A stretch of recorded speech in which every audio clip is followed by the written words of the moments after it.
Malawians are set to vote on September 16 tomorrow for a president, members of parliament and local councillors following 5 years of rising economic hardship worsened by natural disasters. The presidential contest is seen as a race between incumbent Lazarus Chakwera and former President Peter Mutharika.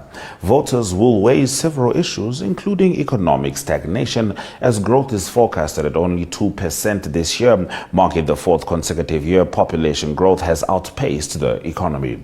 An IMF program collapsed in May, leaving Malawi to negotiate a fresh arrangement after the elections.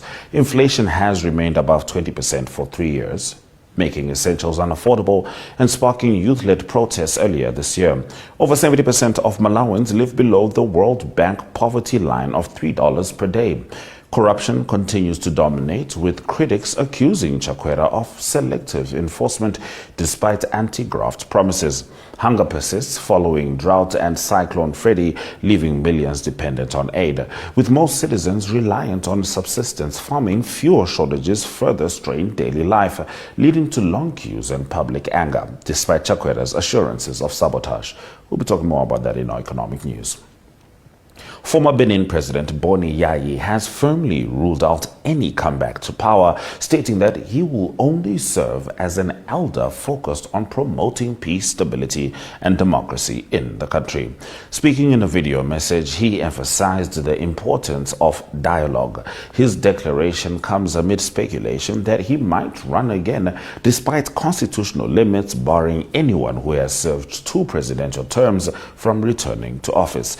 Yayi governed Benin between 2006 and 2016 and has since remained an influential political figure.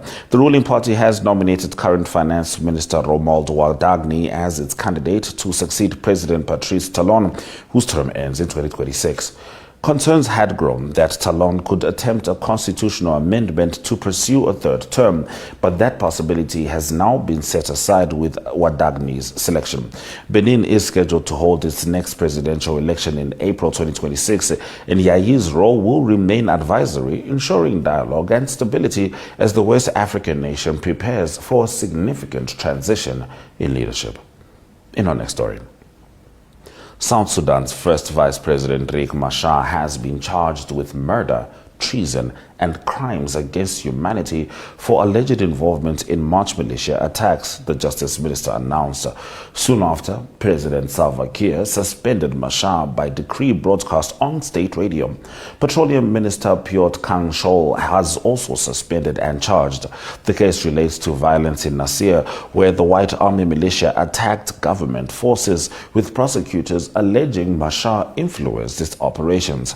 He has been under house arrest since March, with international calls for his release warning of renewed instability.